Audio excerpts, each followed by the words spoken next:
Modern problems require modern solutions. That's right. We do have a special guest today. His name is Liz. Welcome to the podcast, Liz. Hello, Liz. Hello. Welcome back. I'm so excited to be here. I don't know what to do with my hands. Classic. Right. I'm gonna Well, it just is an pull a reed audio-only and just hold podcast. it. There's no video, so you don't have to do anything with your hands. If you don't want to. I can just like have them do whatever. Right? Absolutely. The Squidward like thing where they're just floating off in space. Little snakes. Yeah, absolutely. So it's been a while since you've been on. I mean, maybe a year, a full year almost. I think it has, yeah. Since we've had Jonathan almost over a year. on Yeah. the podcast. Yeah. What you been up to? Man, just knee surgeries and getting new jobs. That's Multiple new how jobs. many knee surgeries and how many new jobs?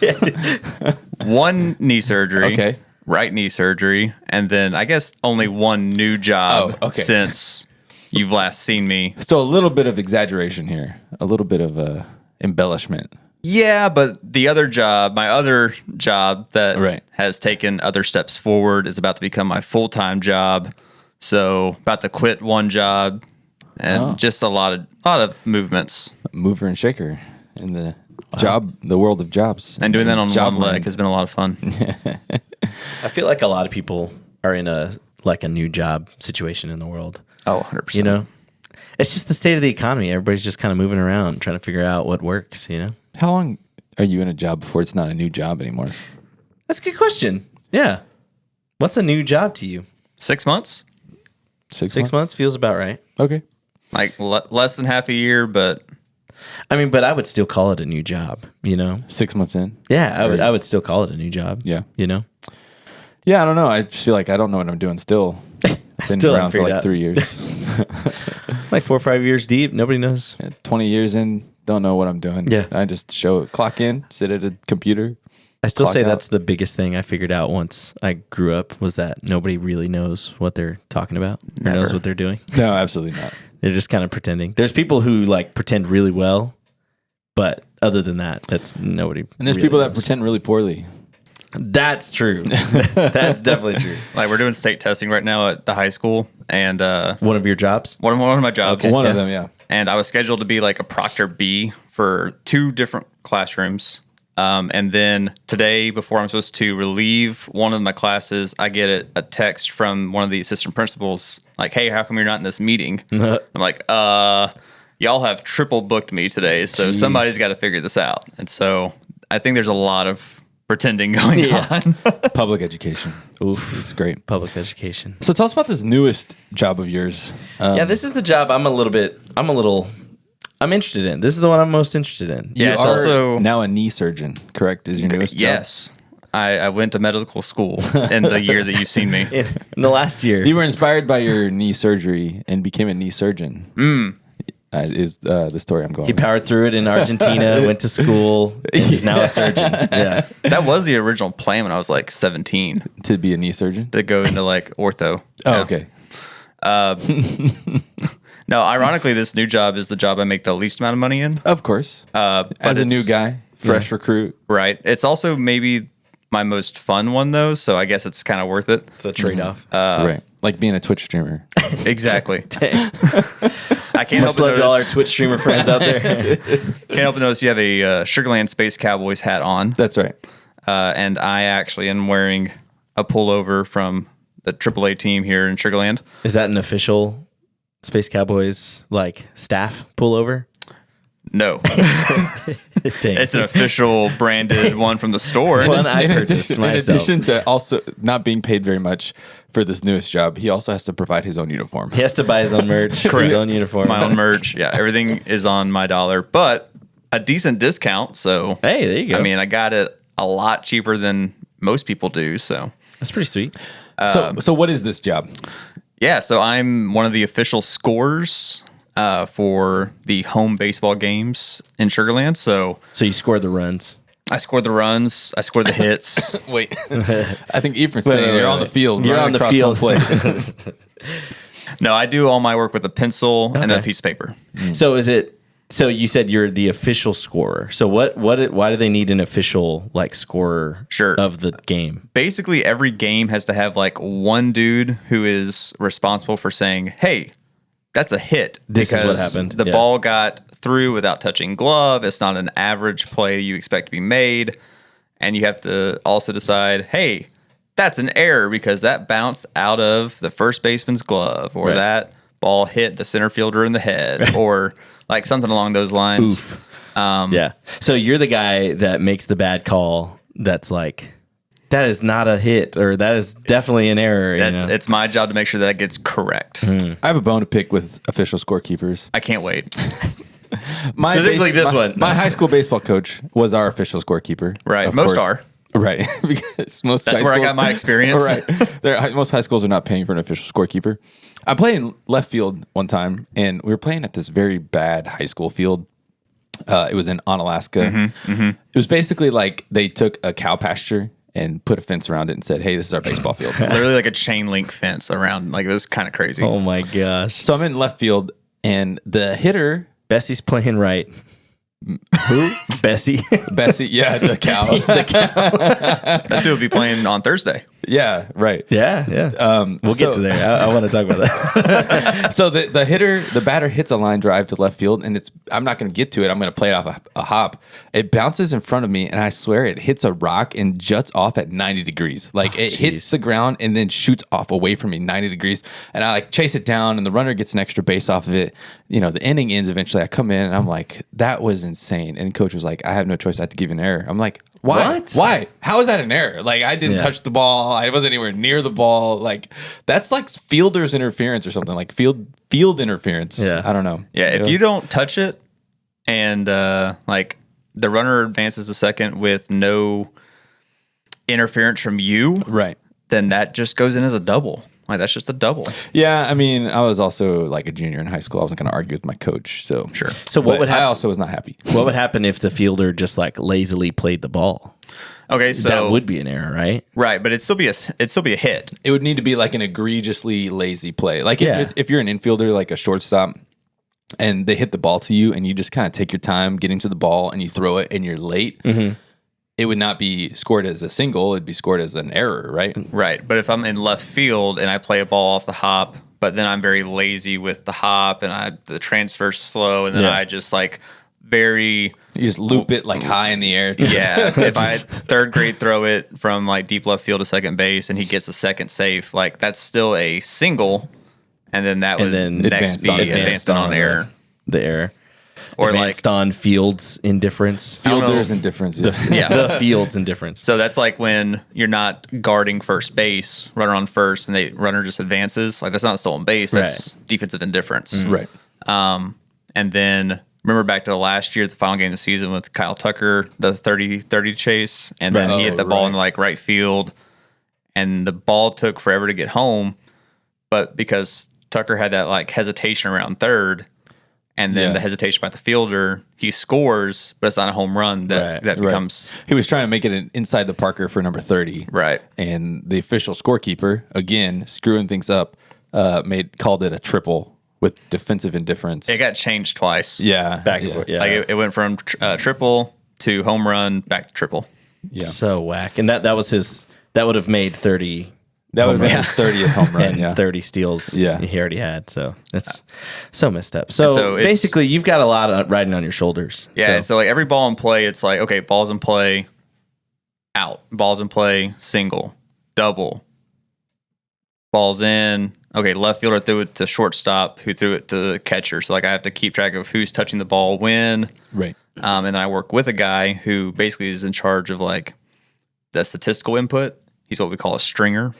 And like whenever you're watching a game on like MLB's app or something like that, the game day mechanic. Yeah. So I'm relaying field information to him, and he's Like the guy verbally? that puts like correct. Oh, okay. He and I just sit side by side, and we just talk all game basically. But we talk in weird baseball numbers and baseball lingo. 5-3 ground We out. talked all night and had zero conversation. Exactly. Like 3 hours crazy. straight. And so it's his job to like basically update that system, update the league stats, update the official box scores and whatnot. And then it's my job to clarify hits, errors, who gets the win, who's the losing pitchers, it's a safe situation, et cetera, et cetera. So what happens when there's a call that's like contested or like What happens when you score it some way that people don't like? What does somebody come to you, or like He what, loses what happens? his job. He gets I mean, if I'm like awful and like this is like an egregious thing and it happens like more than once, yeah, I'm probably not being invited back into the press box. But basically, so you it's can't like just pad the stats.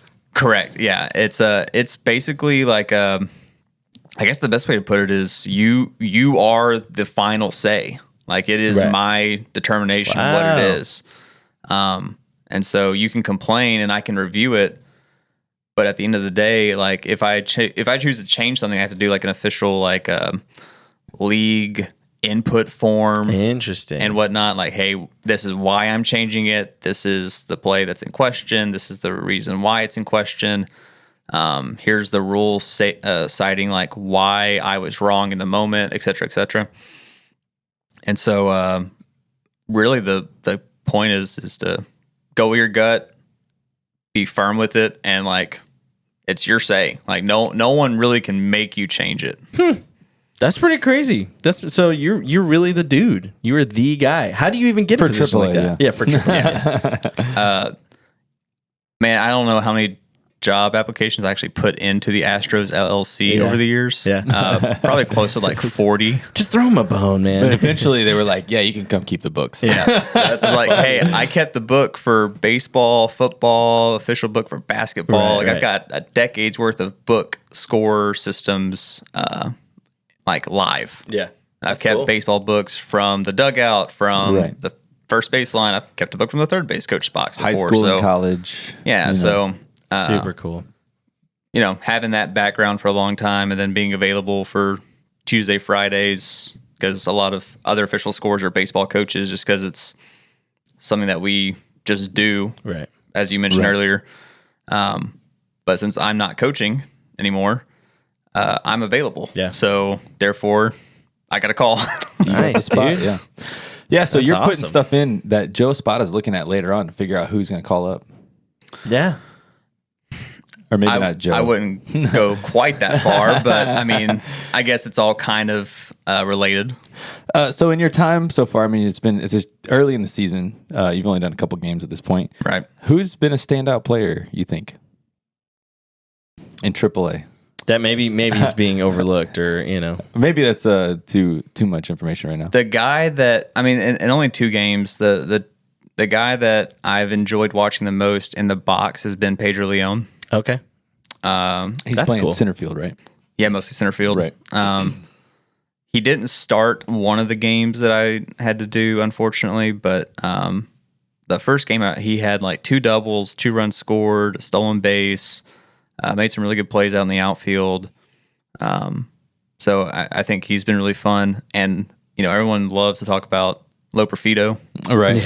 Yeah, I was going to bring him up. Was it You said you have to. 6 home runs in like 10 games or something He's like got that? 10 home runs, I think. 10 home runs The in 6 only- games, something like that. The only problem with him is like I've also seen him strike out 8 times in 2 games. Nice. So like Love it. My first game, he struck out. He went 0 for 6 with 6 strikeouts, Which is brutal. which is Very brutal. good. If I did that Feast in or a game, famine. I might actually quit baseball. Like, done. that's I'm brutal. done. That is a brutal stat line. Like we were sitting there going, okay, Golden Sombrero, which is 4 strikeouts. which is 4. We're like, what do we do What do we for say for 5? And then he had 6. And we're like, all right, that's the titanium top hat. Like, Oh my gosh, we were that's- just coming up with stuff like at That's that point. awful.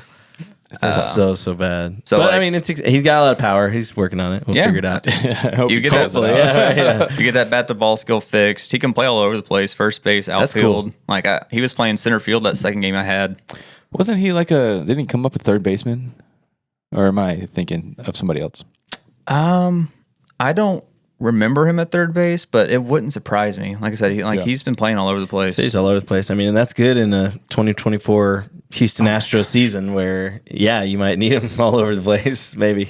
Basically, the 2 games I've seen that I scored, I think everyone has played in a different position. Like the first Really? game, I think I saw Will Wagner play third, and the second game I did, he played second. We had What's his primary role? base, I think. It's I'd say third right? base. Okay, yeah. But like he can play third, second, and first. Yeah. I saw Joey in center field and at first base. Joey.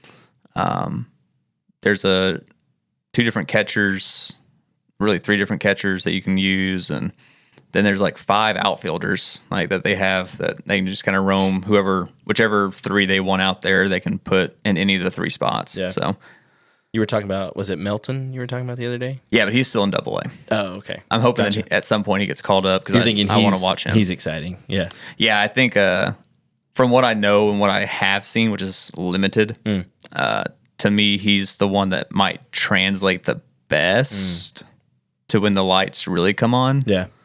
From a skill set standpoint, he kind of has more of those tools, but again, that's at the Double A level so far. This is such a baseball episode. This basically turned Always into is this when basically Raymond's turned on. into swing for y'all contact brought this part. in. We did. So, It's our fault. Joey Loperfido is batting this year so far 333. Hey, Yeah. With that's 10 not home terrible. runs and 24 RBIs and 2 stolen bases. I cannot figure out where his like official like main position is. On Duke's website, he's just listed as infield outfield.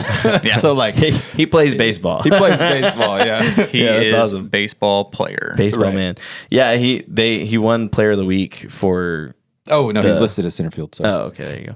He won Player of the Week, and maybe just for the team. I don't know if it was for the like minor league, whatever division they're in, or what is that called?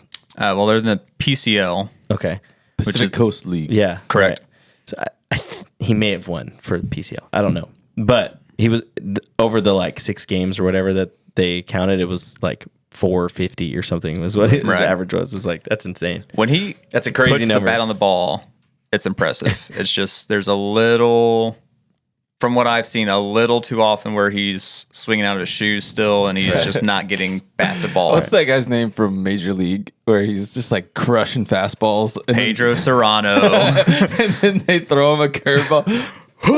It's just like the ugliest swing you've ever seen on a bad. curveball. Yeah, that's Joey Loperfido right there. Oh, poor guy.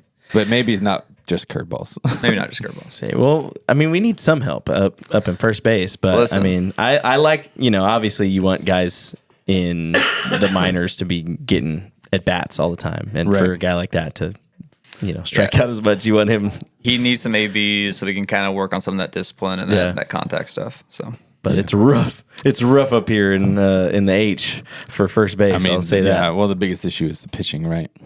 Well, that's a bigger issue. News broke today, called up Forrest Whitley for the first time. Forrest Whitley has been, Number 1 prospect for like 3 years. he's basically a myth. He's like a cryptid, essentially. legend, like not sure if Forrest he's Whitley. real or not. And so he got called up today. I honestly, I've said several times, I didn't think we'd ever see Forrest Whitley in the show. that's Yeah. true. But Hey, we still might not. he's in there. He might not see a game. Yeah, So we'll see. I mean, my goodness. We are throwing those young guys to the wolves at the early part of the season. We need innings. We do. Is what it is. It's so bad. And they're not giving them. They don't have him. Jonathan, what's your take on Whitley coming up? I mean, from a pitch mix standpoint, he's awesome. Like he's got great pitches. It's just going to be a matter of is he going to be able to stay in the zone enough and tunnel into the zone enough to generate some swing and miss or and full major league some weak hitters. contacts and so I think with him coming out of the bullpen instead of being a starter, that allows him to be a little bit more selective in what he's throwing, a little bit more higher effort in what he's throwing. So I think that's going to help him just because control and going multiple innings can get you into some problems. Yeah. Where if he's not quite pinpoint, but he has great stuff, then at least, if we can get a good inning here, okay, now you build off of that one inning. You just go inning at a time. Yeah. Speaking of control being an issue, I pitched for my adult baseball team How'd that go, this Reed? past weekend. It was terrible. I've pitched on several occasions. I love how you said adult baseball team. Just before we move on, I love how you said adult baseball team like that. Right. Is different from the Astros or like the Yankees. Those are also adult baseball teams as well. Just wanted to true. throw that out there. That's Right. true. For my amateur There you go. men's league adult baseball team. I was not pitching to children. It was adults. That's all I mean. I pitched. My official stat line was 1/3 of an inning and 4 earned runs. It sounds like we need to go to the field. Yeah, it was rough. It was very rough. I have pitched before, but the last time I did any kind of pitching practice was 6 months ago. So it's a rough situation, but so I don't think I could do better than Forrest. I just hope that he does better than some of the other guys that have come up. Yeah. It's funny how that coincides with another moment in my life. Yeah. Let's. So I said 6 months ago was the last time I did anything like pitching related. Yeah. That is also a significant moment in Jonathan's life. The same incident, the same day, the same location in the world. Wow. Yeah. That's when we tore my meniscus in my right knee. So, good times. I was pitching. Jonathan was trying to catch. I caught it. And shredded his knee. Jeez, dude. Yeah, you don't want your knee to get stuck in turf. It's never a good thing. Ooh. But you caught the ball. I did. Yeah. So there you go. And then immediately was on my stomach, like trying to extend my leg and not being able to. He cried. I'm just kidding. Make a grown man cry. There were some grunts. Some strong grunts. Some real strong grunts. Strong grunts. Dude, yeah, that's brutal. That's brutal. I love how you said we tore his meniscus. It was not a good pitch. And he very easily could have just let it go, but he decided to dive for it. It was Got a little too excited. right knee down, left leg up, and I'm set up on the outer third. And so Felchek over here decides to spike it Yeah. by like way off the plate to my right. So I play it off the bounce, but as I do, I spin and my leg just kind of got. Yikes. It wanted to stay one way and my body went the other way. Oh, dude, that's brutal. What'd you throw? I think it was a fastball. It was just fastball. I think I just pulled it hard. And then Absolutely like spiked. 20 minutes later, I got my leg like fixed. I got like the insides to work itself out. And I was like, no, we're good. Like fine. we don't have to go anywhere. And so like I threw another bucket and a half, 2 buckets of like batting practice. Dude, oh my gosh. Yeah, good the whole times. time I'm like, this is a bad idea. This is so we shouldn't bad. do this. So then what happened? Then like a week and a half goes by. Like I'm working out, going to the gym, like just doing my thing. And and then we're playing like a game on the computer, and I fold my leg over, and then I couldn't fold it up. Oh, dude. I was just like stuck in my crossed your chair. leg. Oh, no. And I was stuck there until about 2 a.m. when the ambulance came to rescue me. So we just kind of hobbled around and Yeah. Jeez, dude, that is brutal. Yeah. It's not the first time I've injured Jonathan. Probably not the last. I think I'm a medical marvel at this point, so Yeah. The studies stories. The stories. I'm I held could tell. together with like duct tape and like prayer. I think so. That's what they call grit, you know? That's grit. Full of it. Yeah, that's what's up. I'd like to revisit a former topic from a couple weeks ago that Okay. like Jonathan's input on. Ooh. What are your thoughts on illegal gambling in baseball? No. It's been a little while. Well, Some more information has come out about it. some crazy information has come out. When you're dropping, you've lost what, over 16 million total, like in losses. It's higher.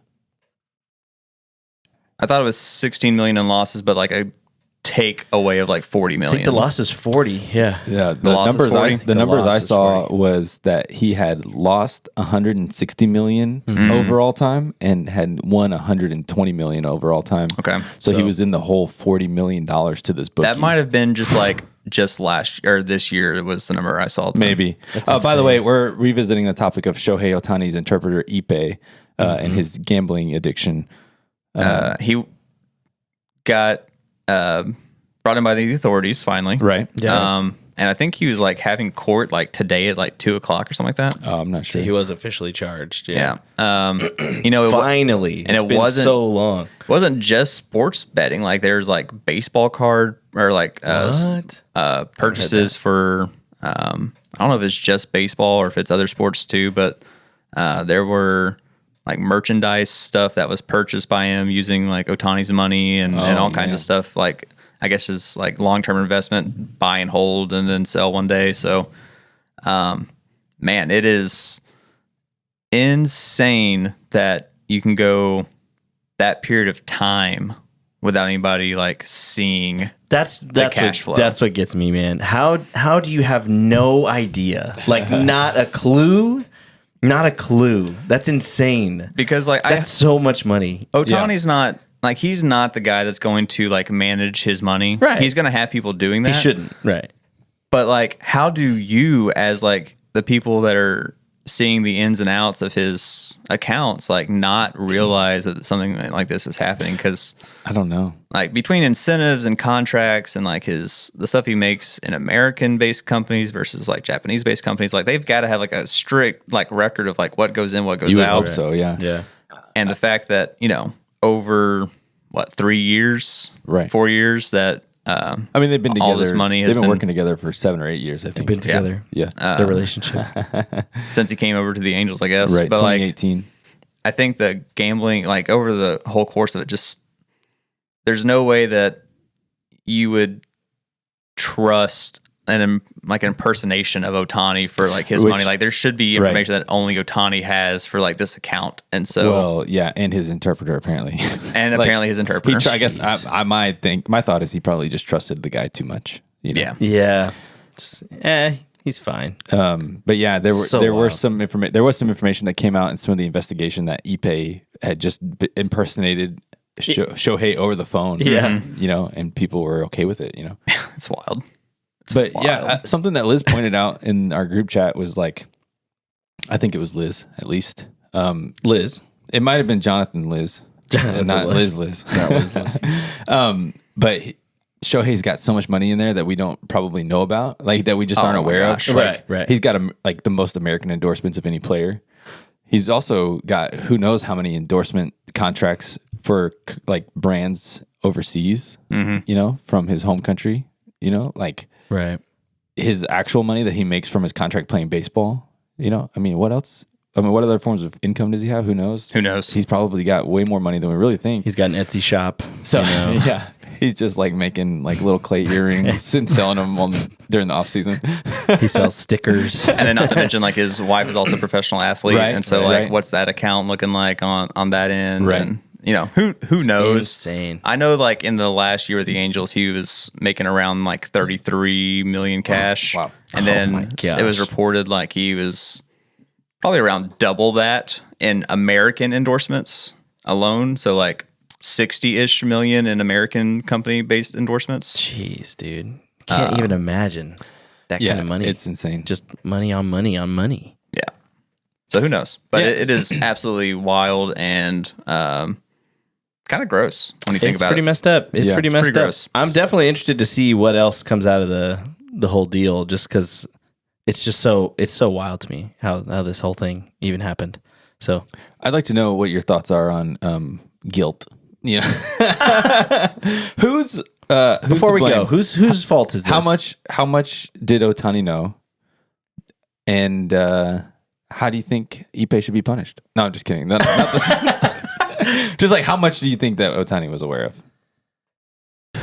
Gut I feeling. mean, the amount of time that they are together, right. not just like during a baseball game, but pregame, postgame, their day-to-day travels, et cetera, I would have a hard time, not seeing Ohtani, like knowing that his friend has this problem, Right. Right. Yeah, I think I saw a number that was like the number of bets he placed in a 3-year period or something like that was like he'd have to make 29 bets a day. Yeah, I mean, I just feel like if I was around you, for example, like 10 hours a day Or more.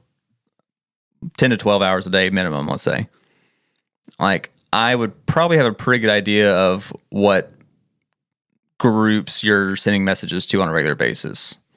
Yeah. Like I know the group chats and the different Discord looks and whatnot that I'm in, but like I feel like I would have Reed's picking up his phone a lot and sending a message that I'm not getting. Like Right, I wonder who he's texting right now. Like just being around you that much, it would just I feel like it at least would have to raise some suspicions. Oh, sorry. I got to go make a phone call. That's your 12th phone call today, dude. Right. Went on a week-long trip with Reed a few years ago, and what I learned was Reed played Clash of Clans the whole time, like the whole trip. No. So Yeah, I think you're right. I think he was gym rushing Town Hall 10. Okay. All right. I think that's all we need to hear today. Let us know what you think happened, what the real truth is, who's really to blame, and what you would do with a bunch of gambling money. Yeah. What would you do with $40 million? Thanks for joining us again, Jonathan. Anytime. It was a good time. We'll catch you next time. Subscribe where you need to subscribe. We'll see you there. Come to a game. Oh.